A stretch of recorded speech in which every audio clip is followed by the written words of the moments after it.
Ang Malacanang naman kabrigada binuksan sa publiko para ho sa kaarawan ni Pangulong Marcos. Brigada Maricar Sargan, ibrigada mo! Brigada Live Report!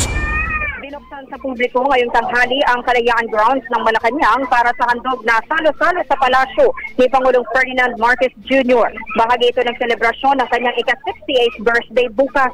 Libo-libong tao ang dumalo na karamihan ay mula sa mga barangay sa paligid ng palasyo. Layunin ng aktibidad na makapiling ng Pangulo ang mga mamamayan sa isang simpleng pagtitipon at pagbabahagi ng selebrasyon.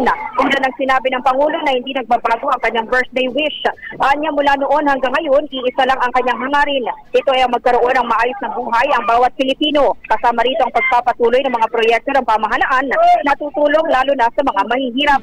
Dito rin daw siyang abutin ang kanyang pangarap na matuldukan ang kagutuman sa bansa. Samantala sa mga oras na ito, Brigada Angel and Brigada Lay, dumating na si Pangulong Ferdinand Marcos Jr. kasama si First Lady Lisa Araneta Marcos at ang kanyang anak dito sa Kalayaan Grounds kung saan sinalubong siya ng mga tao at kinantahan ng happy birthday. Yan muna ang latest sa kaganapan mula dito sa Malacanang in the heart of changing lives.